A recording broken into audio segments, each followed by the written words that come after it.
ॐ तच्छ्रेयोरवृणीमहे गातुं यज्ञाय गातुं यज्ञपतये दैवी स्वस्तिरस्तु नः स्वस्तिर्मानुषेभ्यः ऊर्ध्वं जगातु भेषजम् षण्णो अस्तु द्विपदे षट्चतुष्पदे ॐ शान्तिः शान्तिः शान्तिः ॐ सहना भवतु सहनौ भुनक्तु सह वीर्यङ्करवावहै तेजस्वधावधतमस्तु मा विद्विषावहै ॐ शान्तिः शान्तिः शान्तिः हरिः ॐ श्रीगुरुभ्यो नमः हरिः ॐ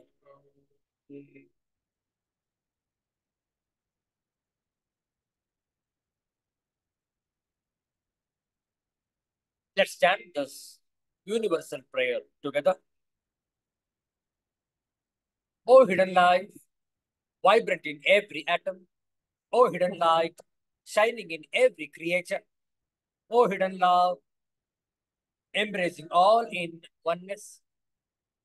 May each who feels himself as one with thee know he is also one with every other. Om Shanti, Shanti, Shanti.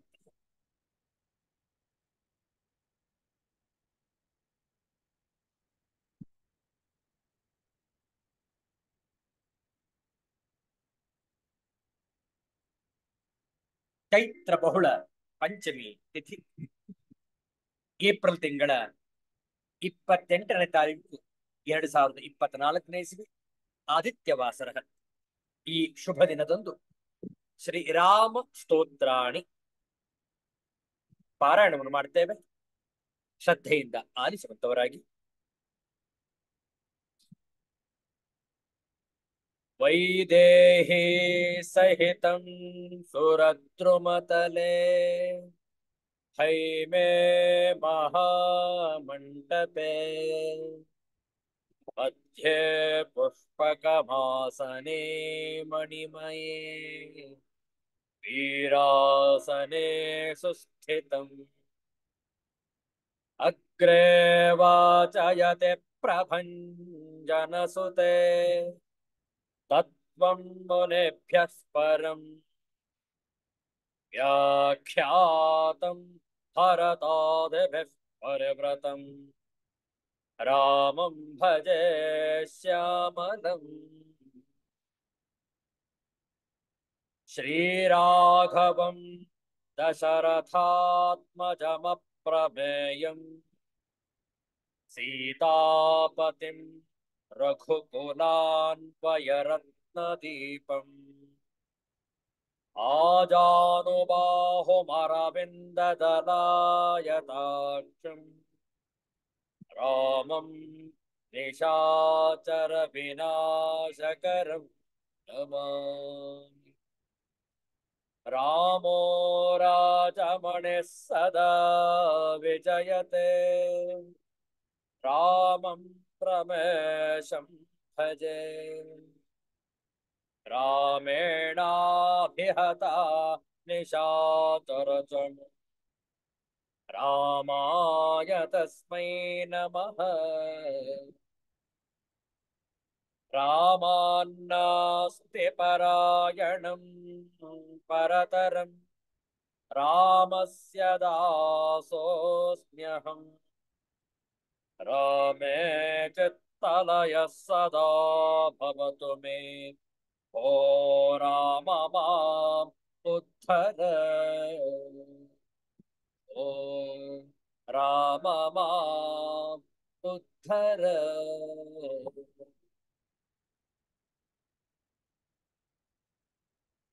ಒಂದು ಸುಂದರವಾದ ಪಾಂಡುರಂಗ ಭಜನೆಯನ್ನು ಮಾಡೋಣ. ಸಾಹಿತ್ಯವನ್ನು ಪರದೆಯ ಮೇಲೆ ಹಂಚಿಕೊಂಡಿದ್ದೇವೆ.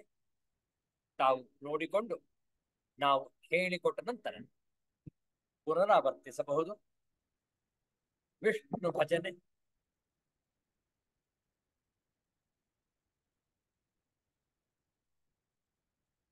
ರಾಮ ಕೃಷ್ಣ ಹರಿ ಮುಕುಂದ ಮುರಾರಿ.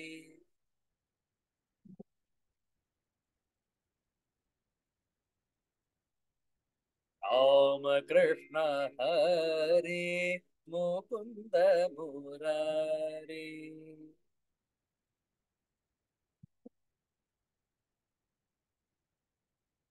ಪಾಂಡುರಂಗ ಪಾಂಡುರಂಗ ಪಾಂಡುರಂಗ ಹರಿ.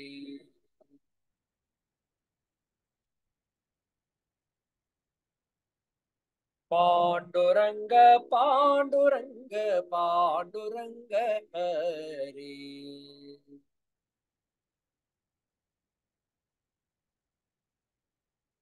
ಮಕರ ಕುಂಡಲಧಾರಿ ಭಕ್ತ ಬಂಧು ಶೌರಿ.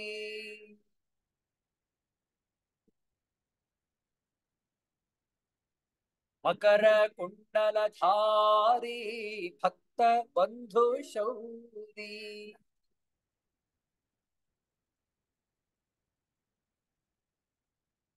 ಮುಕ್ತಿದಾತ ಶಕ್ತಿದಾತ ವಿಠ್ಠಲ ನರಹರಿ.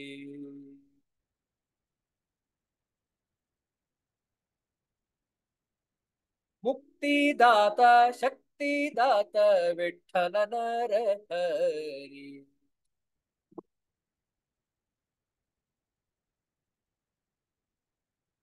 ರಾಮ ಕೃಷ್ಣ ಹರಿ ಮುಕುಂದ ಮುರಾರಿ.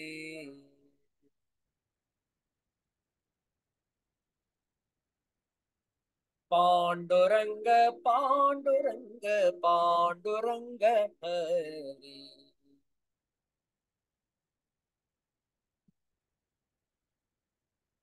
ದೀನಬಂಧು ಕೃಪಾ ಸಿಂಧು ಶ್ರೀಹರಿ ಶ್ರೀಹರಿ.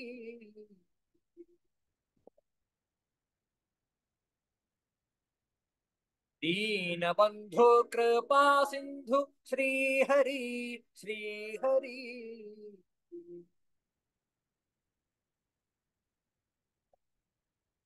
ಪಾವನಾಂಗ ಹೇ ಕೃಪಾಂಗ ವಾಸುದೇವ ಹರಿ.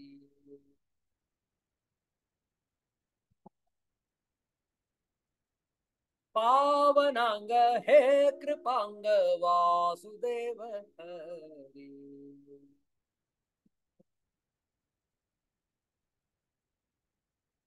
ರಾಮ ಕೃಷ್ಣ ಹರಿ ಮುಕುಂದ ಮುರಾರಿ.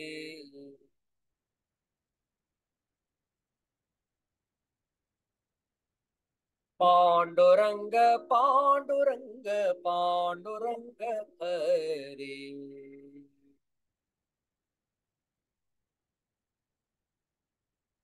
ತುಳಸಿ ಹಾರ ಕಂತರ ಭಕ್ತ ಹೃದಯ ಮಂದಿರ.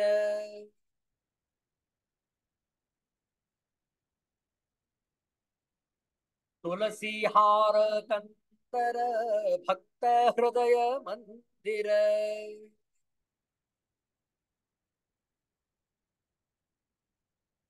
ಮಂದರಾದ್ರೆ ಥರ ಮುಕುಂದ ಇಂದಿರೇಶ ಶ್ರೀಹರಿ.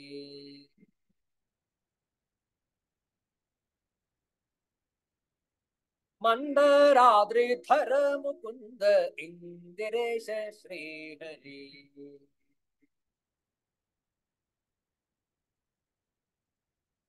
ರಾಮ ಕೃಷ್ಣ ಹರಿ ಮುಕುಂದ ಮುರಾರಿ.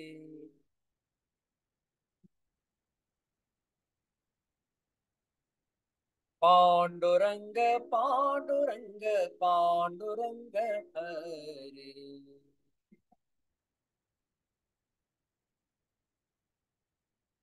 ಪಾಂಡುರಂಗ ಪಾಂಡುರಂಗ ಪಾಂಡುರಂಗ ಹರಿ.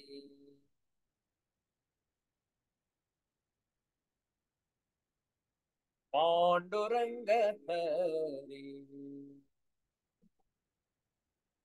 पांडुरंग हरि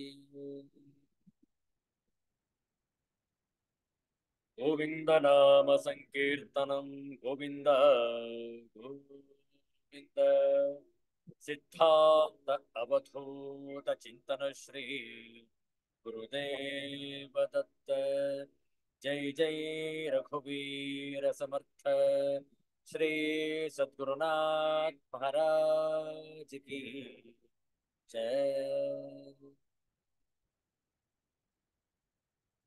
ಮುಂದಿನ 2-3 ನಿಮಿಷ ಅಷ್ಟಾಕ್ಷರಿ ಮಂತ್ರದ ಜಪವನ್ನು ಮಾಡೋಣ. ನಾವು 2 ಬಾರಿ ಹೇಳಿಕೊಡ್ತೇವೆ, ತಾವು 2 ಬಾರಿ ಪುನರಾವರ್ತಿಸಬಹುದು. ಜಪ ಮಾಡುವ ಮುನ್ನ ನೇರವಾಗಿ ಕುಳಿತುಕೊಳ್ಳಿ. ಕಣ್ಣುಗಳು ಸಹಜವಾಗಿ ಮುಚ್ಚಿರಲಿ. ಉಸಿರಾಟ ನಿಧಾನ, ದೀರ್ಘ ಮತ್ತು ಗಾಢವಾಗಿರಲಿ. ಮನಸ್ಸು ಪ್ರಶಾಂತವಾಗಿರಲಿ, ಆನಂದವಾಗಿರಲಿ.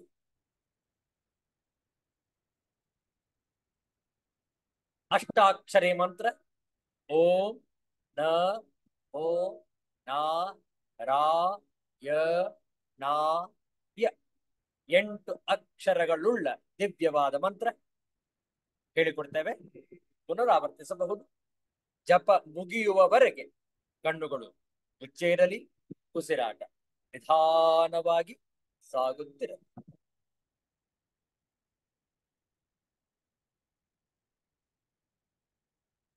ನಮೋ ನಾರಾಯಣಾಯ ಓಂ ನಮೋ ನಾರಾಯಣಾಯ.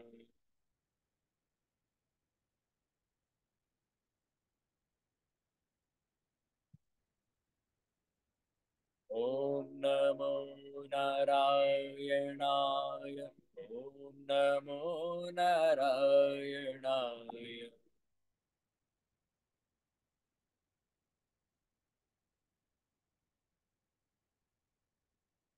ಓಂ ನಮೋ ನಾರಾಯಣಾಯ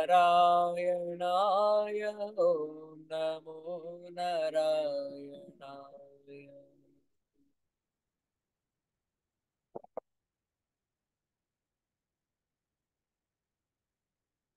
ಓಂ ನಮೋ ನಾರಾಯಣಾಯ ಓಂ ನಮೋ ನಾರಾಯಣಾಯ.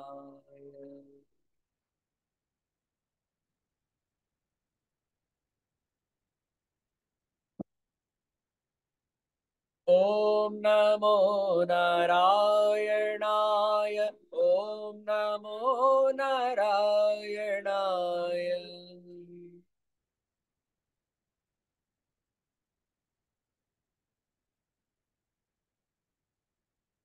ಓಂ ನಮೋ ನಾರಾಯಣಾಯ ಓಂ ನಮೋ ನಾರಾಯಣಾಯ.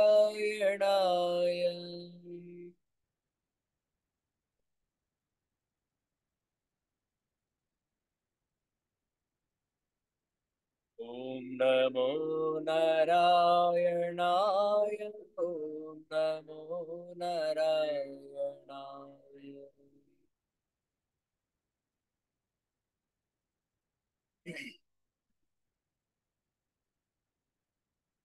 ಓಂ ನಮೋ ನಾರಾಯಣಾಯ ಓಂ ನಮೋ ನಾರಾಯಣಾಯ.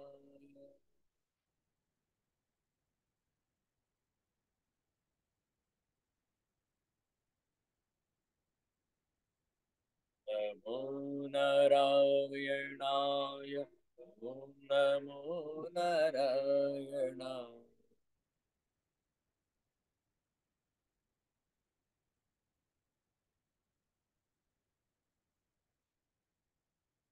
ಓಂ ನಮೋ ನಾರಾಯಣಾಯ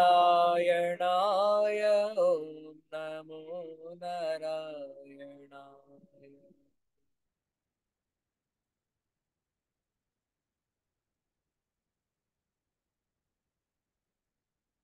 ಓಂ ನಮೋ ನಾರಾಯಣಾಯ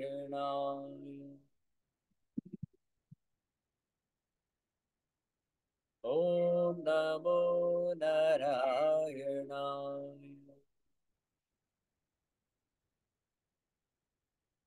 ಓಂ ನಮೋ ನಾರಾಯಣ.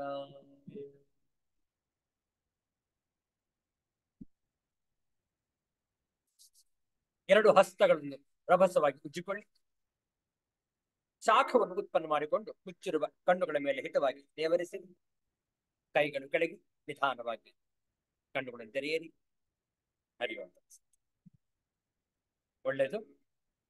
ಶ್ರೀಮದ್ ಭಗವದ್ಗೀತೆಯ 9ನೇ ಅಧ್ಯಾಯ ಕೆಲವು ಶ್ಲೋಕಗಳ ಪಾರಾಯಣವನ್ನು ಮಾಡೋಣ ಒಟ್ಟಿಗೆ. ತಮ್ಮ ಪವಿತ್ರವಾದ ಶ್ರೀಮದ್ ಭಗವದ್ಗೀತಾ ಗ್ರಂಥವನ್ನು ಮುಂದಿಟ್ಟುಕೊಂಡಿದ್ದೀರಿ ಅಂತ ಹೇಳಿ ಭಾವಿಸ್ತೇವೆ. ನವಮೋಧ್ಯಾಯ ಶ್ಲೋಕದ ಸಂಖ್ಯೆ 4. 4ನೆಯ ಶ್ಲೋಕದಿಂದ 12ನೆಯ ಶ್ಲೋಕದವರೆಗೆ ಪಾರಾಯಣ. ಓಂ ಶ್ರೀ ಪರಮಾತ್ಮನೇ ನಮಃ. ಅಥ ನವಮೋಧ್ಯಾಯಃ. ರಾಜವಿದ್ಯಾ ರಾಜಗುಹ್ಯಯೋಗಃ. ಶ್ರೀಭಗವಾನುವಾಚ ಮಯಾ ತತಮಿದಂ ಸರ್ವಂ ಜಗದವ್ಯಕ್ತಮೂರ್ತಿನಾ ಮತ್ಸ್ಥಾನಿ ಸರ್ವಭೂತಾನಿ ನ ಚಾಹಂ ತತ್ವಮಸ್ಥಿತಃ ನ ಚ ಮತ್ಸ್ಥಾನಿ ಭೂತಾನಿ ಪಶ್ಯ ಮೇ ಯೋಗಮೈಶ್ವರಂ ಭೂತಭನ್ನ ಚ ಭೂತಸ್ಥಃ ಮಮಾತ್ಮಾ ಭೂತಭಾವನಃ ಯಥಾಕಾಶಸ್ಥಿತೋ ನಿತ್ಯಂ ವಾಯುಃ ಸರ್ವತ್ರ ಗೋ ಮಹಾನ್ ತಥಾ ಸರ್ವಾಣಿ ಭೂತಾನಿ ಮತ್ಸ್ಥಾನೀತ್ಯುಪಧಾರಯ. ಸರ್ವಭೂತಾನಿ ಕೌಂತೆಯ ಪ್ರಕೃತಿಂ ಯಾಂತಿ ಮಾಮಿಕಾಂ ಕಲ್ಪಕ್ಷಯೇ ಪುನಸ್ತಾನಿ ಕಲ್ಪಾದೌ ವಿಸೃಜಾಮ್ಯಹಂ ಪ್ರಕೃತಿಂ ಸ್ವಾಮವಷ್ಟಭ್ಯ ವಿಸೃಜಾಮಿ ಪುನಃ ಪುನಃ. ಭೂತಗ್ರಾಮಮಿಮಂ ಕೃತ್ಸ್ನಂ ಅವಶಂ ಪ್ರಕೃತೇರ್ವಶಾತ್ ನ ಚ ಮಾಂ ತಾನಿ ಕರ್ಮಾಣಿ ನಿಬದ್ಧಂತೆ ಧನಂಜಯ. ಉದಾಸೀನವದಾಸೀನಂ ಅಸಕ್ತಂ ತೇಷು ಕರ್ಮಸು ಮಯಾಧ್ಯಕ್ಷೇಣ ಪ್ರಕೃತೇಃ ಯತ್ ಸಚರಾಚರಂ ಹೇತುನಾನೇನ ಕೌಂತೆಯ ಜಗದ್ವಿಪರಿವರ್ತತೆ. ಅವಜಾನಂತೆ ಮಾಂ ಮೂಢಾಃ ಮಾನುಷೀಂ ತನುಮಾಶ್ರಿತಂ ಪರಂ ಭಾವಮಜಾನन्तಃ ಮಮ ಭೂತಮಹೇಶ್ವರಂ. ಮೋಕ್ಷಾಶಾ ಮೋಕ್ಷಕರ್ಮೋಣಃ ಮೋಕ್ಷಜ್ಞಾನವಿಚೇತಸಃ ರಾಕ್ಷಸೀಮಾಸುರೀಂ ಚೈವ ಪ್ರಕೃತಿಂ ಮೋಹಿನೀಂ ಶ್ರಿತಾಃ. ಓಂ ಶಾಂತಿ ಶಾಂತಿ ಶಾಂತಿಃ. ಹರಿಃ ಓಂ. ಶ್ರೀ ಗುರುಭ್ಯೋ ನಮಃ. ಹರಿಃ ಓಂ.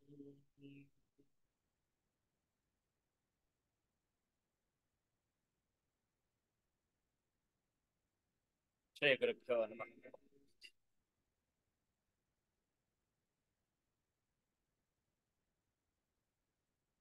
ರಾಜವಿದ್ಯ ರಾಜಗುಹ್ಯ ಯೋಗವನ್ನು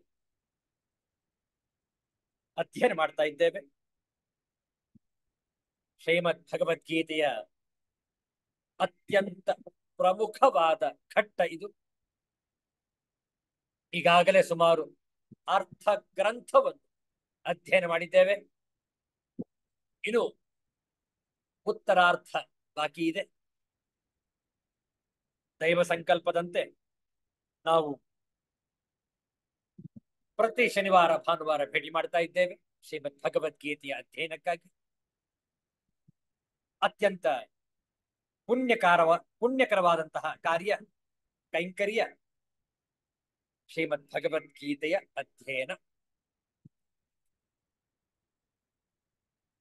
ಈ ಅಧ್ಯಾಯಕ್ಕೆ ಹೆಸರು ರಾಜಗುಹ್ಯ ಯೋಗ. ರಾಜವಿದ್ಯಾ ರಾಜಗುಹ್ಯ ಯೋಗ. ಮನುಷ್ಯ ಅನೇಕ ವರ್ಷಗಳಿಂದ ಈ ಭೂಮಿಯಲ್ಲಿ ವಾಸ ಮಾಡ್ತಾ ಇದ್ದಾನೆ. ಅನೇಕ ಕೋಟ್ಯಾಂತರ ಜನರು ಈಗಾಗಲೇ ತಮ್ಮ ಅವಧಿಗಳನ್ನು ಮುಗಿಸಿಕೊಂಡು ತೆರಳಿದ್ದಾರೆ. ನಾವು ನೀವು ಈಗ ಸಜೀವವಾಗಿ ಈ ಭೂಮಿಯ ಜೀವನವನ್ನು ನಡೆಸ್ತಾ ಇದ್ದೇವೆ. ಮುಂದೆ ಭವಿಷ್ಯದಲ್ಲೂ ಕೂಡ ಇನ್ನು ಅನೇಕ ಕೋಟ್ಯಾಂತರ ಜನರು ಬರುವವರಿದ್ದಾರೆ, ಹೋಗುವವರಿದ್ದಾರೆ. ಆದರೆ ಈ ಬಂದು ಹೋಗುವ ನಡುವೆ ನಾವೇನ್ ಮಾಡಬೇಕು? ಬಹಳ ಮುಖ್ಯ ನೋಡಿ. ಶ್ರೀಮದ್ ಭಗವದ್ಗೀತೆಯಲ್ಲಿ ಈ ಬಂದು ಹೋಗುವ ನಡುವೆ ಏನು ಮಾಡಬೇಕು ಅನ್ನುವುದನ್ನು ಸ್ಪಷ್ಟವಾಗಿ ತಿಳಿಸಿದೆ. ನಾವೆಲ್ಲರೂ ಗುರುಗಳಿಂದ ಮಾರ್ಗದರ್ಶನವನ್ನು ಹೊಂದಿ ಮುಂದಿನ ಪೀಳಿಗೆಯವರೆಗೂ ಮಾರ್ಗದರ್ಶನ ಮಾಡತಕ್ಕದ್ದು.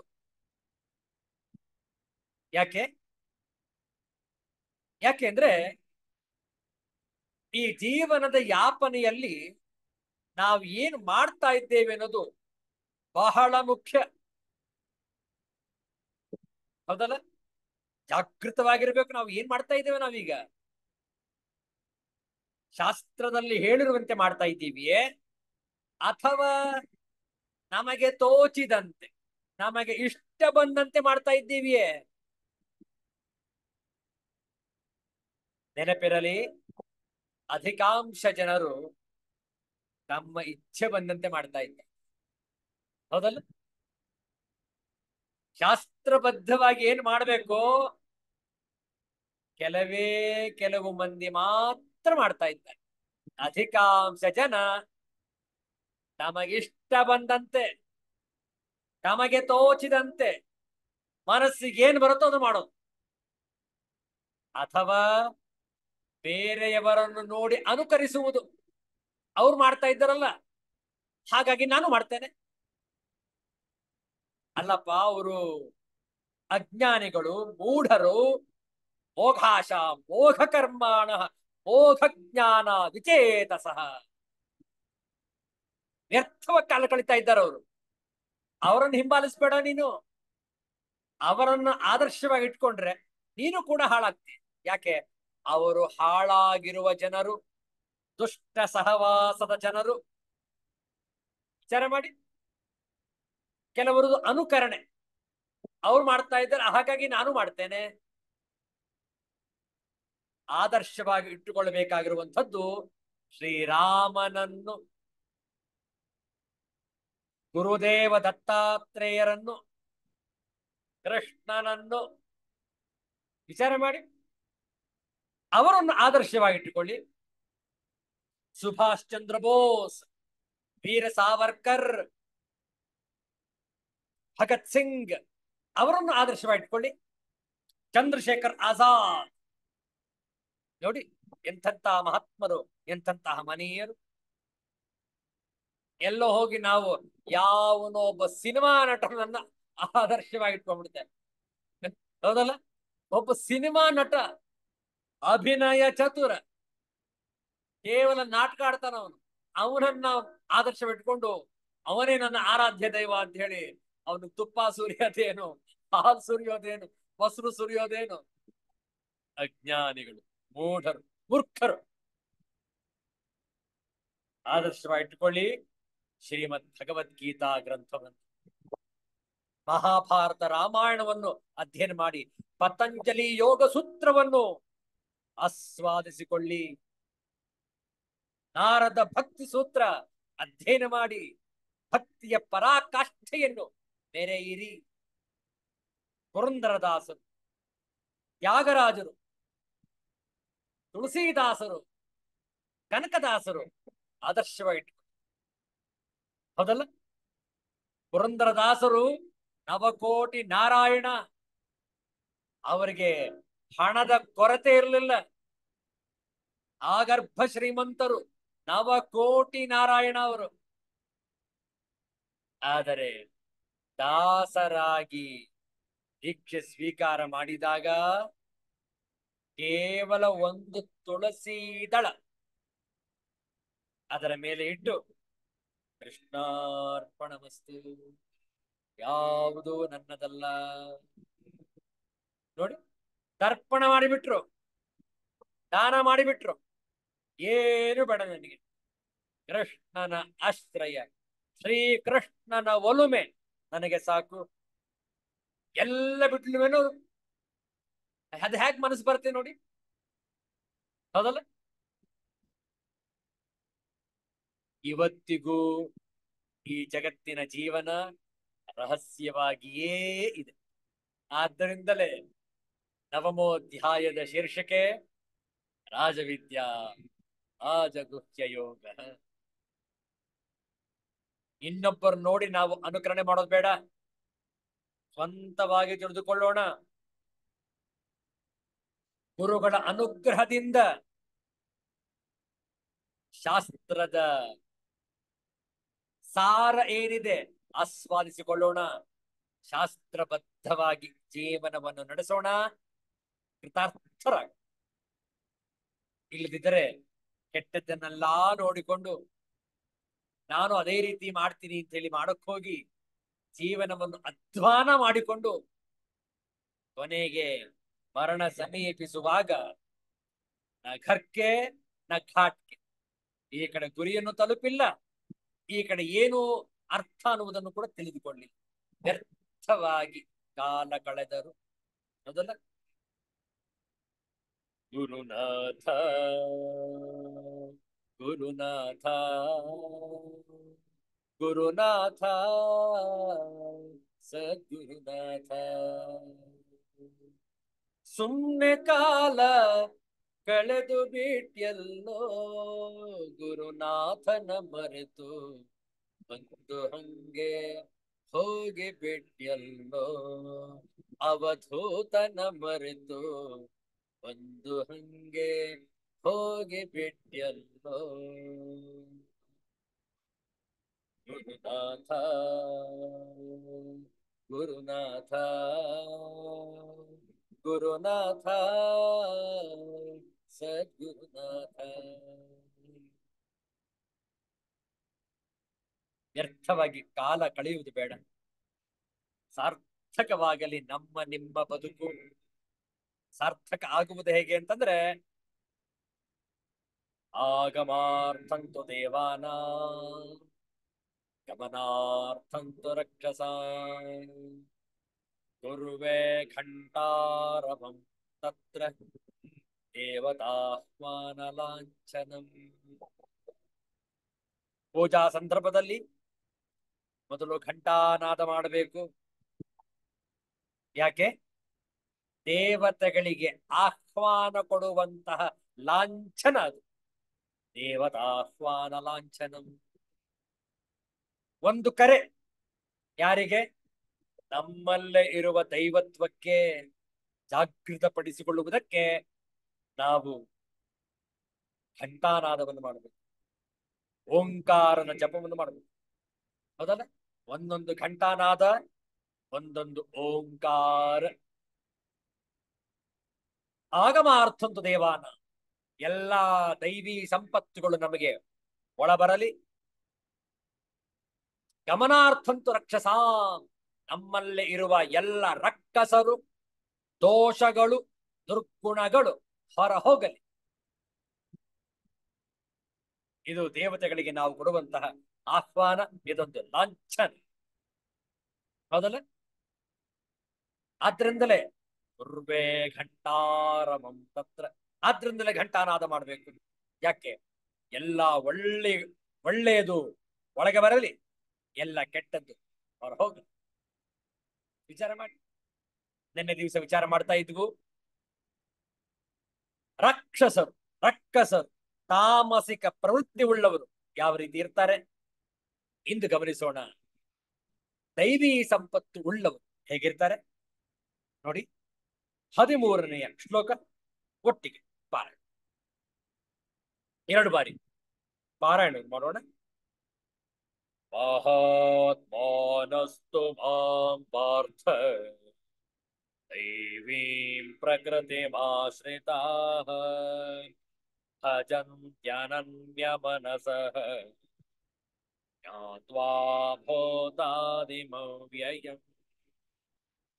ಮಹಾತ್ಮಾನಸ್ತು ಮಾಂ ಪಾರ್ಥ ದೈವೀಂ ಪ್ರಕೃತಿಮಾಶ್ರಿತಾಃ ಭಜಂತ್ಯನನ್ಯಮನಸಃ ಜ್ಞಾತ್ವಾ ಭೂತಾದಿಮವ್ಯಯಂ.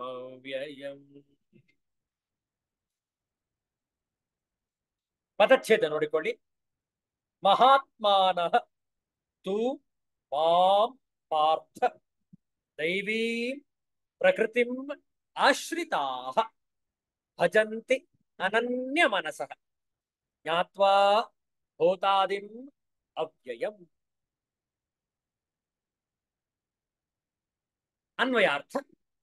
ತು ಆದರೆ, ಪಾರ್ಥ ಹೇ ಕುಂತಿ ಪುತ್ರನೇ, ದೈವೀ ಪ್ರಕೃತಿಂ ಆಶ್ರಿತಾಃ ದೈವಿ ಪ್ರಕೃತಿಯನ್ನು ಆಶ್ರಯಿಸಿರುವ ಮಹಾತ್ಮಾನಃ ಮಹಾತ್ಮರು, ಮಾಂ ಭೂತಾದಿಂ ನನ್ನನ್ನು ಎಲ್ಲ ಭೂತಗಳ ಸನಾತನ ಕಾರಣ ಮತ್ತು ಅವ್ಯಯಂ ನಾಶರಹಿತ ಅಕ್ಷರ ಸ್ವರೂಪನೆಂದು ಜ್ಞಾತ್ವಾ ತಿಳಿದುಕೊಂಡು ಅನನ್ಯ ಮನಸಃ ಅನನ್ಯ ಮನಸ್ಸಿನಿಂದ ಯುಕ್ತರಾಗಿ ಭಜಂತಿ ನಿರಂತರ ಭಜಿಸುತ್ತಾರೆ.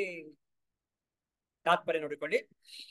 ಆದರೆ ಕುಂತಿ ಪುತ್ರನೇ, ದೈವೀ ಪ್ರಕೃತಿಯನ್ನು ಆಶ್ರಯಿಸಿರುವ ಮಹಾತ್ಮರು ನನ್ನನ್ನು ಸರ್ವ ಪ್ರಾಣಿಗಳ ಸನಾತನ ಕಾರಣ ಮತ್ತು ಅವಿನಾಶಿ ಅಕ್ಷರ ಸ್ವರೂಪವೆಂದು ತಿಳಿದು ಅನನ್ಯ ಮನಸ್ಸಿನಿಂದ ಯುಕ್ತರಾಗಿ ನಿರಂತರ ಭಜಿಸುವರು. ನೋಡಿ, ಅನನ್ಯ ಭಾವ ಅಂದ್ರೇನು? ಅನ್ಯ ಭಾವದಿಂದ ಇಲ್ಲದೆ ಇರುವಂಥದ್ದು, ಹೌದಲ್ಲ? ಅನ್ಯ ಅಂದ್ರೆ ಬೇರೆಯ, ಬೇರೆ ಅಂದ್ರೆ ಅರ್ಥ ಸ್ಥಿರವಾಗಿಲ್ಲ ಅಂತ. ಬೇರೆ ರೀತಿಯಲ್ಲೇ ಉಪಾಸನೆ ಮಾಡ್ತಾ ವ್ಯತ್ಯಾಸ ಮಾಡ್ಕೊಳ್ತಾ ಇರೋದು. ಯಾಕೆ? ಅವರು ಅನ್ಯ ಮನಸ್ಕರು. ಅನನ್ಯ, ಯಾವುದೇ ಅನ್ಯ ಭಾವ ಇಲ್ಲದಿರು. ರಾಮಕೃಷ್ಣ ಪರಮಹಂಸರು ಇದಕ್ಕೊಂದು ಸುಂದರವಾದ ಕಥೆಯನ್ನು ಹೇಳ್ತಾ ಇದ್ದಾರೆ. ಚಿಕ್ಕದಾಗಿದೆ, ಚೊಕ್ಕವಾಗಿದೆ, ಒಂದು ಸುಂದರವಾದ ಕಥೆ. ಒಬ್ಬ ನೀರಿಗಾಗಿ ತನ್ನ ಗದ್ದೆ ಹೊಲಕ್ಕಾಗಿ ನೀರು ಬೇಕಾಗಿದೆ, ನೀರಿಗಾಗಿ ಬಾವಿ ತೋಡಬೇಕು ಅಂತ ಹೊರಡ್ತಾನೆ.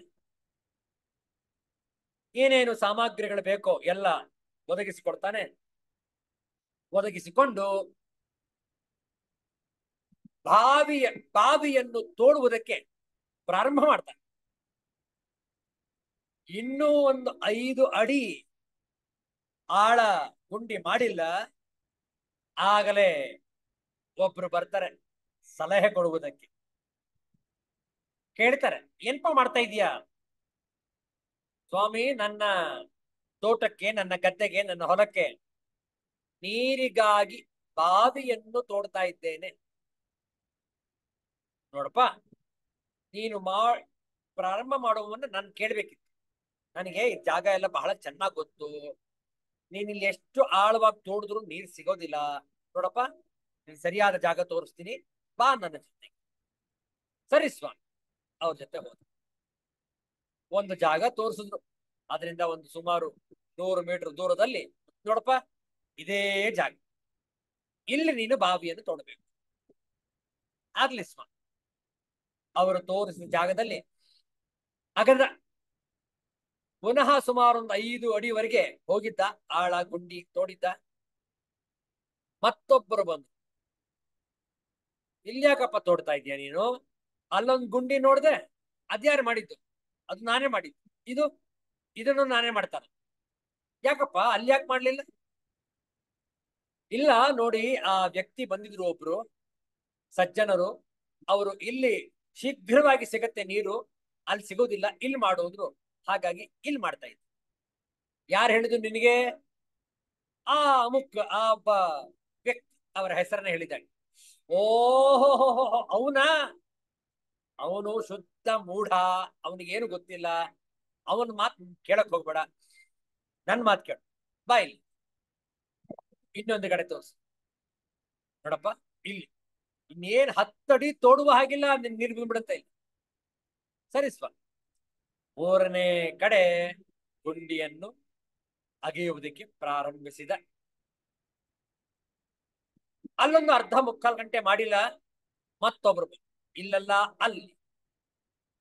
4ನೇವ್ರು ಬಂದ್ರು, ಇಲ್ಲಲ್ಲ ಅಲ್ಲಿ. 5, 6, 7, 8, 10 ಕಡೆ ಗುಂಡಿ ಮಾಡ್ಬಿಟ್ಟ, ಒಬ್ಬೊಬ್ಬರು ಮಾತನ್ನು ಕೇಳ್ಕೊಂಡು. ಬೆಳಗ್ಗೆಯಿಂದ ಸಂಜೆಯವರೆಗೆ 16 ಕಡೆ ಗುಂಡಿಗಳು, ಎಲ್ಲೋ ನೀರಿಲ್ಲ. ಸುಸ್ತಾದೋಗದ. ಸಂಜೆ ಅಷ್ಟಿಗೆ ಕತ್ಲಾಗ್ತಾ ಇದೆ, ಎಲ್ಲೋ ನೀರಿಲ್ಲ. ಕೊನೆಗೆ ಒಬ್ರು ಮಹಾತ್ಮರು, ಏನ್ ಮಾಡ್ತೀಯಪ್ಪ ಬೆಳಗಿನ ನೀ? ಇಲ್ಲ, ಬಾವಿಯನ್ನ ತೋಡ್ಬೇಕಾಗಿತ್ತು. ಒಬ್ಬೊಬ್ರು ಬಂದು ಸಲಹೆ ಕೊಡ್ತಾನೆ ಇದ್ರು, ಇಲ್ಲಲ್ಲ ಅಲ್ಲಿ, ಅಲ್ಲಲ್ಲ ಇಲ್ಲಿ ಅಂತ. ಮಾಡಿ ಮಾಡಿ ಮಾಡಿ ಸುಸ್ತಾಗ್ಬಿಟ್ಟಿದ್ದೇನೆ. 16 ಕಡೆ ಗುಂಡಿಗಳನ್ನ ತೋಡಿದ್ದೇನೆ. ಆಗ ಮಹಾತ್ಮರು ನಕ್ಕು ಹೇಳಿದ್ರು, ಯಾಕೆ ಹಾಗೆ ಮಾಡಿದೆ? ಇಲ್ಲ, ಅವ್ರು ಬಂದು ಈ ತರ ಹೇಳಿದ್ರು, ಇಲ್ಲಲ್ಲ ಇಲ್ಲಿ ಬೇಡ, ಇಲ್ಲಿ ಬೇಡ ಅಂದ್ರು, ಹಾಗಾಗಿ ಮಾಡಿ. ನೋಡಪ್ಪ, ನಮ್ಮ ರಾಷ್ಟ್ರದಲ್ಲಿ, ಅದರಲ್ಲೂ ಈ ಭೂಭಾಗದಲ್ಲಿ ಅಂತರ್ಜಲ ಸಂಪತ್ಭರಿತವಾಗಿದೆ. ನೀನ್ ಎಲ್ಲೇ ತೋಡಿದ್ರು ನೀರು ಬರುತ್ತೆ, ಇಲ್ಲಿ ಎಲ್ಲೇ ತೋಡಿದ್ರು ನೀರು ಬರುತ್ತೆ. ಮತ್ತೆ ಎಲ್ಲೂ ಬರ್ಲೇ ಇಲ್ವಲ್ಲ, ಮತ್ತೆ ನೀನು ಒಂದೊಂದ್ ಕಡೆ ವ್ಯತ್ಯಾಸ ಮಾಡ್ತಾ ಹೋದ್ರೆ ಎಲ್ಲಿ ಸಿಗತ್ತ? ಆಯ್ತು, ಇವತ್ತಿಂದ ಆಗಿದ್ದು ಆಗೋಗಿದೆ. ನಾಳೆ ಎಲ್ಲಿ ಸ್ವಲ್ಪ ಜಾಸ್ತಿ ಗುಂಡಿ ತೋಡಿದ್ಯೋ ಅಲ್ಲೇ ಪುನಃ ಅಗೆಯುವುದಕ್ಕೆ ಪ್ರಾರಂಭಿಸು.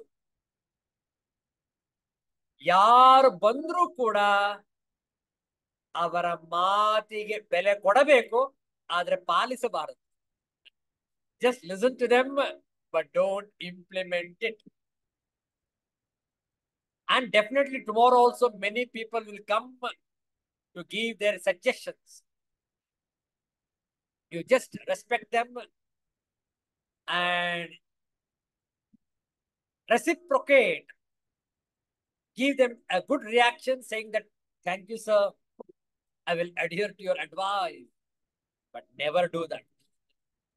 Please follow your own. ಒಂದೇ ಕಡೆ ಅಗಿತಾ ಇರು. ಯಾರು ಎಷ್ಟೇ ಸಲಹೆ ಕೊಡ್ಲಿ, ಈ ಜಾಗದಿಂದ ನೀನು ಕದಲಬಾರದು.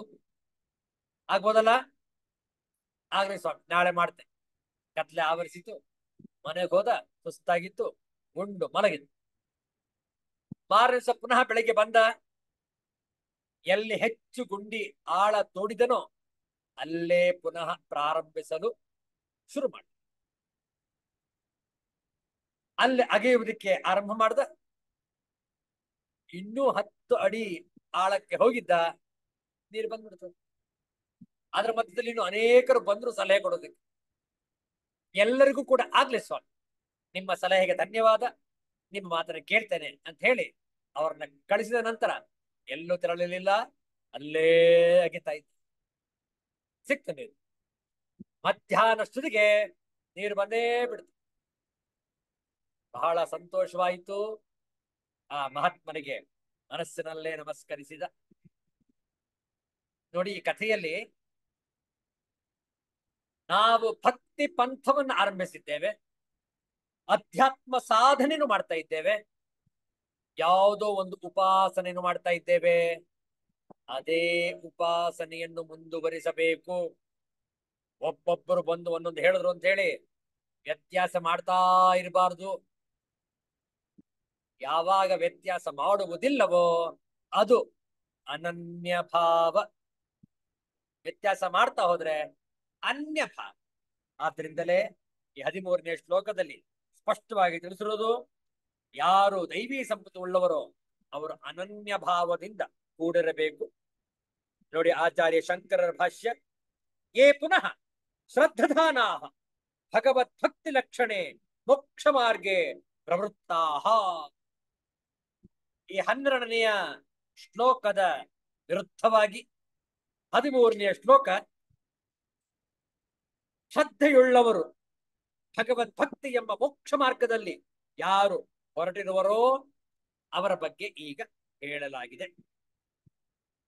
ಮಹಾತ್ಮಾನಸ್ತು ಅಕ್ಷುದ್ರ ಚಿತ್ತಾಹ ಮಾಂ ಈಶ್ವರಂ ಪಾರ್ಥ ದೈವೀ ದೇವಾನಾಂ ಪ್ರಕೃತಿಂ ಶಮ ದಮ ದಯಾ ಶ್ರದ್ಧಾದಿ ಲಕ್ಷಣಾಂ ಆಶ್ರಿತಾಃ ಸಂತಃ ಭಜಂತಿ ಸೇವಂತೆ ಅನನ್ಯ ಮನಸಃ ಅನನ್ಯ ಚಿತ್ತಾಃ ಜ್ಞಾತ್ವಾ ಭೂತಾದಿಂ ಭೂತಾನಾಂ ವೇದಾದೀನಾಂ ಪ್ರಾಣಿನಾಂಚ ಆದಿಂ ಕಾರಣಂ ಅವ್ಯಯಂ.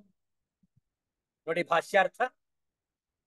ಆದರೆ ಮಹಾತ್ಮರು ಅಲ್ಪಚಿತ್ತದವರಲ್ಲದವರು ಈಶ್ವರನಾದ ನನ್ನನ್ನು ಎಲೆ ಪಾರ್ಥನೆ, ದೈವವಾದ ಎಂದರೆ ದೇವತೆಗಳ ಪ್ರಕೃತಿಯನ್ನು ಶಮ ದಮ ದಯೆ ಶ್ರದ್ಧೆ ಮುಂತಾದ ರೂಪದ ಸ್ವಭಾವವನ್ನು ಆಶ್ರಯಿಸಿದವರಾಗಿ ಅನನ್ಯ ಮನರಾಗಿ ಅನನ್ಯ ಚಿತ್ತರಾಗಿ ಭೂತಾದಿ ಎಂದರೆ ಆಕಾಶಾದಿ ಭೂತಗಳಿಗೂ ಪ್ರಾಣಿಗಳಿಗೂ ನಾನು ಆದಿಯು ಎಂದರೆ ಕಾರಣವು ಅವ್ಯಯನು ಎಂದು ತಿಳಿದುಕೊಂಡು ಭಜಿಸುವರು, ಸೇವಿಸುವರು. ನೋಡಿ ಎಷ್ಟು ಸೊಗಸಾಗಿದೆ ಈ ಅನನ್ಯ ಭಕ್ತಿ, ಅನನ್ಯ ಭಾವ, ಈ ಉಪಾಸನೆ. ಈ ಭಗವಂತನ ಉಪಾಸನೆಯ ಪ್ರಕಾರಗಳು ಎಷ್ಟಿವೆ? ಅನೇಕ ಇವೆ. ಒಬ್ಬೊಬ್ಬರು ಒಂದೊಂದು ರೀತಿಯಲ್ಲಿ ಭಗವಂತನನ್ನು ಆರಾಧಿಸುವರು, ಭಗವಂತನನ್ನು ಪೂಜಿಸುವರು, ಭಗವಂತನನ್ನು ಉಪಾಸಿಸುವವರು. ಹಾಗಾದ್ರೆ ಎಷ್ಟು ಬಗೆಯ ಪ್ರಕಾರಗಳಿವೆ ನೋಡಿ. 14ನೇ ಶ್ಲೋಕ ಒಟ್ಟಿಗೆ ಪಾರಾಯಣ ಮಾಡುವ. 2 ಬಾರಿ. ಸತತಂ ಕೀರ್ತಯಂತೋ ಮಾಂ ಯತಂತಶ್ಚ ದೃಢವ್ರತಾಃ ನಮಸ್ಯಂತಶ್ಚ ಮಾಂ ಭಕ್ತ್ಯಾ ನಿತ್ಯಯುಕ್ತಾ ಉಪಾಸತೆ. ಸತತಂ ಕೀರ್ತಯಂತೋ ಮಾಂ ಯತಂತಶ್ಚ ದೃಢವ್ರತಾಃ ನಮಸ್ಯಂತಶ್ಚ ಮಾಂ ಭಕ್ತ್ಯಾ ನಿತ್ಯಯುಕ್ತಾ ಉಪಾಸತೆ. ಪದಚ್ಛೇದ. ಸತತಂ ಕೀರ್ತಯಂತಹ ಮಾಂ ಯತಂತಹ ಚ ದೃಢವ್ರತಾಃ ನಮಸ್ಯಂತಹ ಚ ಮಾಂ ಭಕ್ತ್ಯಾ ನಿತ್ಯಯುಕ್ತಾಃ ಉಪಾಸತೆ. ಅನ್ವಯಾರ್ಥ ನೋಡಿಕೊಳ್ಳಿ. ದೃಢವ್ರತಾಃ ಸತತಂ ಕೀರ್ತಯಂತಹ ಚ ಯತಂತಹ ಚ. ದೃಢ ನಿಶ್ಚಯವುಳ್ಳ ಭಕ್ತ ಜನರು ನಿರಂತರ ನನ್ನ ನಾಮ ಮತ್ತು ಗುಣಗಳ ಕೀರ್ತನೆ ಮಾಡುತ್ತಾ ಹಾಗೂ ನನ್ನ ಪ್ರಾಪ್ತಿಗಾಗಿ ಪ್ರಯತ್ನ ಮಾಡುತ್ತಾ ಮತ್ತು ನಮಸ್ಯಂತಹ ನನಗೆ ಪದೇ ಪದೇ ನಮಸ್ಕರಿಸುತ್ತಾ ನಿತ್ಯಯುಕ್ತಾ ಸದಾ ನನ್ನ ಧ್ಯಾನದಲ್ಲಿ ಯುಕ್ತರಾಗಿ ಭಕ್ತ್ಯ ಅನನ್ಯ ಪ್ರೇಮದಿಂದ ಅನನ್ಯ ಭಕ್ತಿಯಿಂದ ಉಪಾಸತೆ ನನ್ನ ಉಪಾಸನೆಯನ್ನು ಮಾಡುತ್ತಾರೆ. ನೋಡಿ ಭಗವಂತನ ಉಪಾಸನೆ ಪ್ರಕಾರ ಎಷ್ಟಿವೆ. ಆ ದೃಢ ನಿಶ್ಚಯವುಳ್ಳ ಭಕ್ತರು ನಿರಂತರ ನನ್ನ ನಾಮ ಮತ್ತು ಗುಣಗಳನ್ನು ಕೀರ್ತಿಸುತ್ತಾ ನನ್ನ ಪ್ರಾಪ್ತಿಗಾಗಿ ಪ್ರಯತ್ನ ಮಾಡುತ್ತಾ ಪದೇ ಪದೇ ನನಗೆ ನಮಸ್ಕರಿಸುತ್ತಾ ಸದಾ ಕಾಲ ನನ್ನ ಧ್ಯಾನದಲ್ಲಿ ಮಗ್ನರಾಗಿ ಅನನ್ಯ ಪ್ರೇಮದಿಂದ ನನ್ನನ್ನು ಉಪಾಸಿಸುತ್ತಾರೆ. ನೋಡಿ ಎಷ್ಟು ಚೆನ್ನಾಗಿದೆ. ಇದರ ಬಗ್ಗೆ ನಾವು ಸ್ವಲ್ಪ ವಿಚಾರ ಮಾಡೋಣ. ಭಗವಂತನ ಉಪಾಸನೆ ಅನೇಕ ಪ್ರಕಾರ, ಆದರೆ ಭಗವಂತ ಒಬ್ಬನೇ. ಹೌದಲ್ಲ? ఒకటే ಬ್ರಹ್ಮ, ಬ್ರಹ್ಮ ఒకటే. ತೆಲುಗು ದಾಸರು ಹಾಡಿರ್ತಾರೆ ತೆಲುಗು ಭಾಷೆಯಲ್ಲಿ, ಬ್ರಹ್ಮ ఒకటే, ಪರಬ್ರಹ್ಮ ఒకటే. ಹೌದಲ್ಲ? ಪರಬ್ರಹ್ಮನಿರುವುದು ಒಬ್ಬನೇ, ಅವನು ಎರಡು ಇಲ್ಲವೇ ಇಲ್ಲ, ಇರುವುದು ಒಂದೇ ಶಕ್ತಿ. ಹೌದಲ್ಲ? ಆದರೆ ಉಪಾಸನೆ ಮಾತ್ರ ಅನೇಕ ಪ್ರಕಾರ. ಯಾಕೆ? ಅವರವರ ಅನುಕೂಲಕ್ಕೆ ತಕ್ಕಂತೆ ಅವರವರ ಉಪಾಸನೆ. ಎಲ್ಲರೂ ಒಂದೇ ರೀತಿ ಉಪಾಸಿಸುವುದು ಸಾಧ್ಯವಿಲ್ಲ. ಯಾಕೆ? ಅವರವರ ಸಾಮರ್ಥ್ಯ, ಅವರವರ ಜ್ಞಾನ, ಅವರವರ ಭಕ್ತಿ, ಅವರವರ ಕರ್ಮ. ವಿಚಾರ ಮಾಡಿ. ಆದರೆ ಯಾರು ಯಾವ ಪ್ರಕಾರವೇ ಮಾಡಲಿ ನಿರಂತರ ಮಾಡ್ತಾ ಇರಬೇಕು. ಸದಾ ಭಗವಂತನ ಜಾಗೃತಿಯನ್ನು ಇಟ್ಟುಕೊಂಡಿರಬೇಕು. ನಿನ್ನೆ ದಿವಸ ಉದಾಹರಣೆಯನ್ನು ಗಮನಿಸಿಕೊಳ್ಳಿ. ನಮ್ಮ ಮುಂದೆ ಒಂದು CCTV ಕ್ಯಾಮೆರಾ ಇದೆ, ಕ್ಲೋಸ್ ಸರ್ಕ್ಯೂಟ್ ಟೆಲಿವಿಷನ್ ಕ್ಯಾಮೆರಾ, ನಿರಂತರವಾಗಿದೆ. ಕಣ್ಣಿಗೆ ಕಾಣುವುದಿಲ್ಲ, ಆದರೆ ಭಗವಂತನ ಕ್ಯಾಮೆರಾ ನಿರಂತರವಾಗಿ ನಮ್ಮನ್ನು ಗಮನಿಸ್ತಾ ಇದೆ. ಇದಿಟ್ಕೊಂಡ್ಬಿಟ್ರೆ ನಾವು ಅನನ್ಯ ಭಕ್ತಿಯನ್ನು ಆಚರಿಸಿದಂತೆ. ಹೌದಲ್ಲ? ನೋಡೋಣ, ಭಾಷ್ಯ ಬಹಳ ಸೊಗಸಾಗಿದೆ. ಕಥಂ ಸತತಂ ಸರ್ವದಾ ಭಗವಂತಂ ಬ್ರಹ್ಮಸ್ವರೂಪಂ ಮಾಂ ಕೀರ್ತಯಂತಹ ಯತಂತಹ ಚ ಇಂದ್ರಿಯೋಪಸಂಹಾರ ಶಮ ದಮ ದಯಾ ಅಹಿಂಸಾದಿ ಲಕ್ಷಣೈಃ ಧರ್ಮೈಃ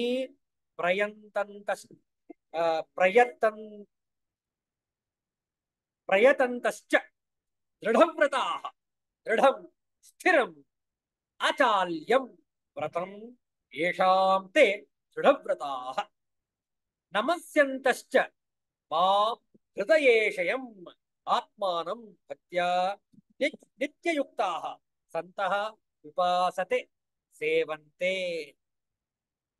ಭಾಷ್ಯಾರ್ಥ ನೋಡಿ. ಹೇಗೆಂದರೆ ಅರ್ಥ ಏನು?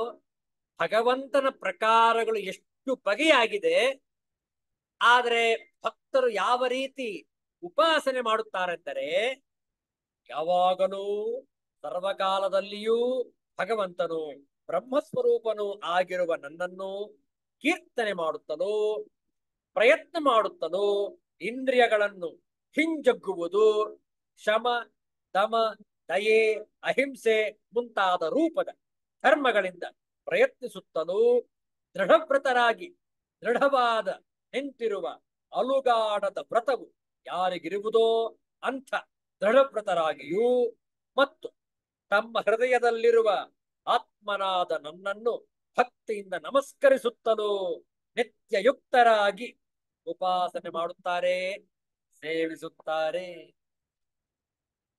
ವಿಚಾರ ಮಾಡಿ. ಭಗವಂತನ ಅನುಗ್ರಹವಿಲ್ಲದೆ ಭಗವಂತನನ್ನು ಆರಾಧಿಸಲು ಸಾಧ್ಯ ಇಲ್ಲ. ವಿಚಾರ ಮಾಡಿ. ನಾವೇನಾದ್ರೂ ಭಗವಂತನನ್ನು ಉಪಾಸನೆ ಮಾಡ್ತಾ ಇದ್ದೇವೆ ಅಂತ ಹೇಳಿದ್ರೆ ಅದು ಭಗವಂತನ ಕಾರುಣ್ಯ, ಅವನ ಅನುಗ್ರಹದಿಂದಲೇ ಮಾಡ್ತಾ ಇದ್ದೇವೆ ನಾವು. ಇಲ್ಲದಿದ್ರೆ ಸಾಧ್ಯ ಆಗೋದಿಲ್ಲ. ಹೌದಲ್ಲ? ಅವನ ಅನುಗ್ರಹಕ್ಕೆ ಪಾತ್ರರಾಗಲು ನಾವು ನಿತ್ಯ ಒಳ್ಳೆಯ ಕಾರ್ಯಗಳನ್ನೇ ಮಾಡುವಂಥದ್ದು. ಅಹಿಂಸಾವಾದಿಗಳಾಗಬೇಕು. ಶಮ ದಮ ದಯೆ ಅಹಿಂಸಾದಿ ಎಲ್ಲ ದೈವೀ ಗುಣಗಳನ್ನು ನಾವು ಇಟ್ಟುಕೊಂಡಾಗ ಮಾತ್ರ ಭಗವಂತನ ಉಪಾಸನೆ ಸಾಧ್ಯ, ಇಲ್ಲದಿದ್ದರೆ ಇಲ್ಲ. ಆದ್ರಿಂದ ಇಂತಹ ಉಪಾಸನೆಯನ್ನು ಮಾಡುವ ಭಕ್ತರು ಅನೇಕ ವಿಧದಲ್ಲಿ ಮಾಡುವರು. ಮುಂದಿನ ಶ್ಲೋಕ ನೋಡೋಣ. 15ನೇ ಶ್ಲೋಕ 2 ಬಾರಿ ಪಾರಾಯಣ ಮಾಡುವ. ಜ್ಞಾನ ಯಜ್ಞೇನ ಚಾಪ್ಯನ್ಯೇ ಯಜಂತೋ ಮಾನುಪಾಸತೆ ಏಕತ್ವೇನ ಪೃಥಕ್ತ್ವೇನ ಬಹುಧಾ ವಿಶ್ವತೋ ಮುಖಂ. ಜ್ಞಾನ ಯಜ್ಞೇನ ಚಾಪ್ಯನ್ಯೇ ಯಜಂತೋ ಮಾಮುಪಾಸತೆ ಏಕತ್ವೇನ ಪೃಥಕ್ತ್ವೇನ ಬಹುಧಾ ವಿಶ್ವತೋ ಮುಖಂ. ಪದಚ್ಛೇದ ನೋಡಿಕೊಳ್ಳಿ. ಜ್ಞಾನ ಯಜ್ಞೇನ ಚ ಅಪಿ ಅನ್ಯೇ ಯಜಂತಃ ಮಾಂ ಉಪಾಸತೆ ಏಕತ್ವೇನ ಪೃಥಕ್ತ್ವೇನ ಬಹುಧಾ ವಿಶ್ವತೋ ಮುಖಂ. ಅನ್ವಯಾರ್ಥ ನೋಡಿಕೊಳ್ಳಿ. ಅನ್ಯೇ ಮಾಂ, ಇತರೆ ಜ್ಞಾನಯೋಗಿಗಳು, ಮಾಂ ನಿರ್ಗುಣ ನಿರಾಕಾರ ಬ್ರಹ್ಮನಾದ ನನ್ನನ್ನು ಜ್ಞಾನಯಜ್ಞೇನ, ಜ್ಞಾನಯಜ್ಞದ ಮೂಲಕ ಏಕತ್ವೇನ ಅಭಿನ್ನ ಭಾವದಿಂದ ಯಜಂತಹ ಅಪಿ ಪೂಜಿಸುತ್ತಿದ್ದರೂ ಕೂಡ ನನ್ನ ಉಪಾಸನೆಯನ್ನೇ ಮಾಡುತ್ತಾರೆ. ಚ ಮತ್ತು ಬೇರೆ ಮನುಷ್ಯರು ಬಹುಧಾ ಅನೇಕ ಪ್ರಕಾರ ವಿಶ್ವತೋಮುಖಂ ವಿರಾಟ್ ಸ್ವರೂಪಿ ಪರಮೇಶ್ವರನಾದ ನನ್ನನ್ನು ಪೃಥಕ್ತ್ವೇನ ಉಪಾಸತೆ ಖೇದ ಭಾವದಿಂದ ಉಪಾಸನೆ ಮಾಡುತ್ತಾರೆ. ತಾತ್ಪರ್ಯ ನೋಡಿಕೊಳ್ಳಿ. ಇತರ ಕೆಲವು ಜ್ಞಾನಯೋಗಿಗಳು ನಿರ್ಗುಣ ನಿರಾಕಾರ ಬ್ರಹ್ಮನಾದ ನನ್ನನ್ನು ಜ್ಞಾನಯಜ್ಞದ ಮೂಲಕ ಅಭೇದ ಭಾವದಿಂದ ಪೂಜಿಸುತ್ತಾ ಉಪಾಸನೆ ಮಾಡುತ್ತಾರೆ. ಹಾಗೂ ಬೇರೆ ಕೆಲವರು ಅನೇಕ ರೂಪದಿಂದ ಇರುವ ವಿರಾಟ್ ಸ್ವರೂಪಿ ಪರಮೇಶ್ವರನಾದ ನನ್ನನ್ನು ಪೃಥಕ್ ಭಾವದಿಂದ ಉಪಾಸನೆ ಮಾಡುತ್ತಾರೆ. ನೋಡಿ ಹೇಗಿದೆ. ಕೆಲವರು ಏಕತ್ವೇನ ಭಗವಂತನ ಉಪಾಸನೆ, ಏಕತ್ವೇನ ಅಂದ್ರೇನು? ಅಭಿನ್ನ ಭಾವದಿಂದ, ನನಗೂ ಪರಮಾತ್ಮನಿಗೂ ಯಾವ ಭೇದ ಇಲ್ಲ, ಈ ರೀತಿಯಾದ ಏಕತ್ವೇನ ಅಭಿನ್ನ ಭಾವದಿಂದ ಭಗವಂತನನ್ನು ಆರಾಧಿಸುವರು. ಬೇರೆ ಕೆಲವರು ಪೃಥಕ್ತ್ವೇನ ಬೇರೆ ಬೇರೆಯಾಗಿ ಭಗವಂತನನ್ನು ಪೂಜಿಸುವರು. ಇಲ್ಲಿ ಅದ್ವೈತ ದ್ವೈತ ಹೇಳ್ತಾ ಇಲ್ಲ, ಇಲ್ಲಿ ದ್ವೈತ ಬರೋಲ್ಲ. ಇಲ್ಲಿ ಭೇದ ಭಾವದ ಅರ್ಥ ಏನು? ಒಂದು ಕಡೆ ಒಂದು ದೇವರ ಮೂರ್ತಿಯನ್ನು ಸ್ಥಾಪಿಸಿ ಆ ರೀತಿಯಲ್ಲಿ ಒಂದು ಹೆಸರನ್ನು ಕೊಟ್ಟು ಪೂಜೆ ಮಾಡ್ತಾರೆ. ಏನು? ಗಣೇಶ. ಗಣೇಶ ಗಣಪತಿಗೆ ಒಂದು ರೂಪ. ಗಣೇಶನ ಆಕಾರದಲ್ಲಿ ವಿಗ್ರಹವನ್ನು, ಮೂರ್ತಿಯನ್ನು ಮಾಡಿ ಉಪಾಸನೆ ಪೂಜೆಯನ್ನು ಮಾಡ್ತಾರೆ. ಯಾರನ್ನು? ಭಗವಂತನನ್ನು. ಮತ್ತೊಬ್ಬರು ಲಿಂಗಾಕಾರವಾಗಿಟ್ಟುಕೊಂಡು ಅದೇ ಭಗವಂತನನ್ನು ಇನ್ನೊಂದು ರೂಪ, ಇನ್ನೊಂದು ನಾಮ, ಹೌದಲ್ಲ? ಲಿಂಗ ರೂಪದಲ್ಲಿಟ್ಟರೆ ಆತ ಶಿವ, ಗಣೇಶನ ಮೂರ್ತಿಯನ್ನು ಇಟ್ಟರೆ ಆತ ಗಣೇಶ.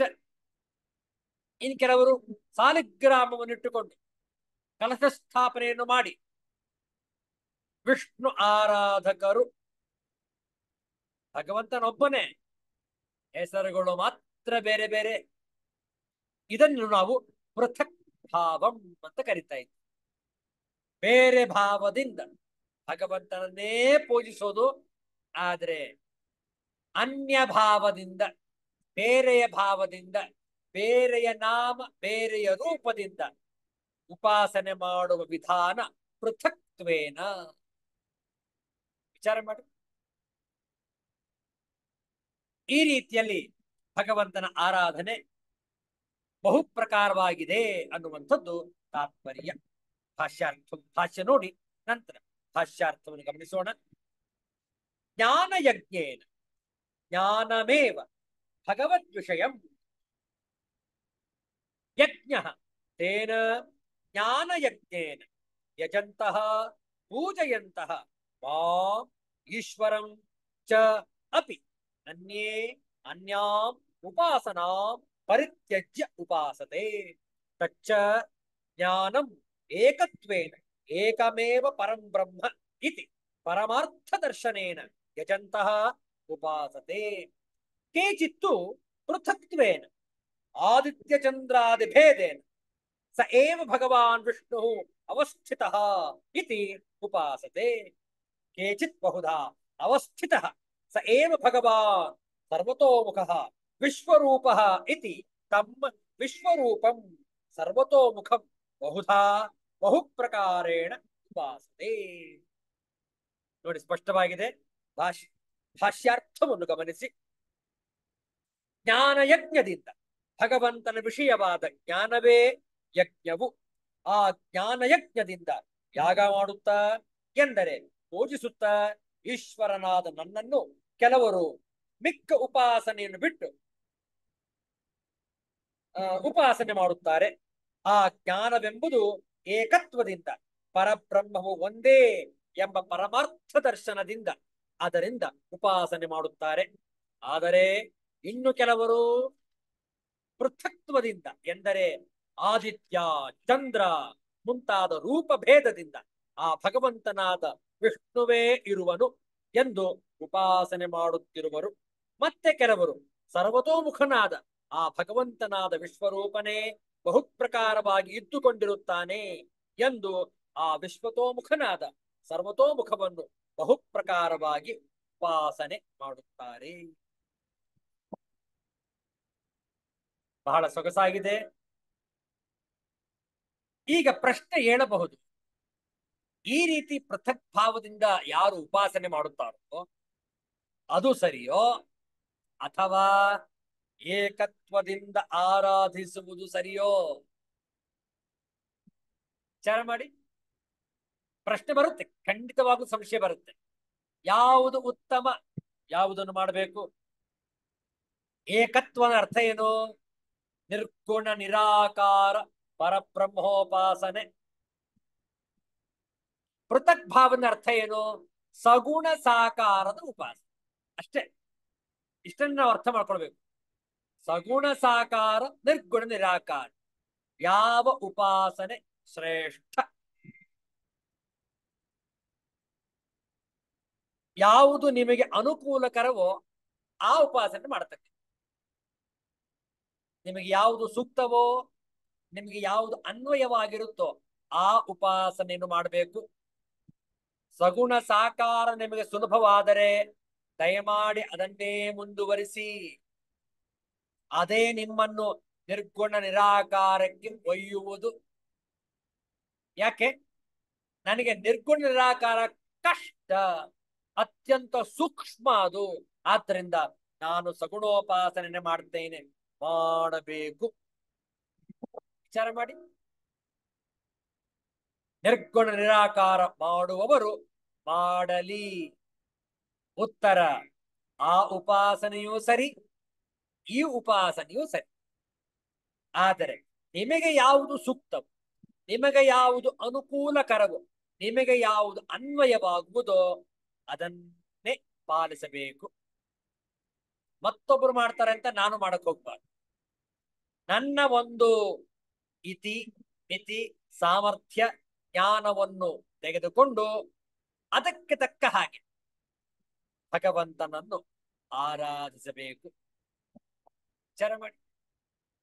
ಅನೇಕರಿಗೆ ನಿರ್ಗುಣ ನಿರಾಕಾರ ಕಷ್ಟ. ಯಾಕೆ? ಗ್ರಹಿಸುವುದು ಕಷ್ಟ ಸಾಧ್ಯ.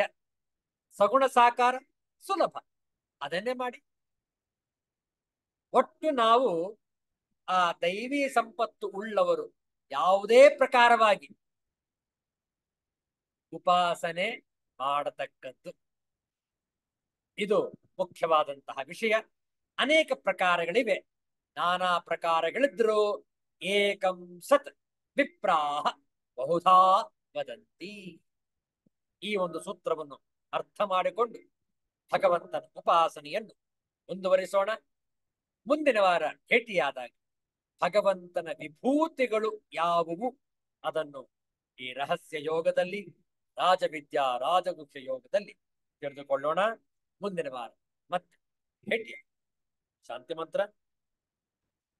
ಓಂ ಅಸತೋ ಮಾ ಸದ್ಗಮಯ ತಮಸೋ ಮಾ ಜ್ಯೋತಿರ್ಗಮಯ ಮೃತ್ಯೋರ್ಮಾ ಅಮೃತಂಗಮಯ.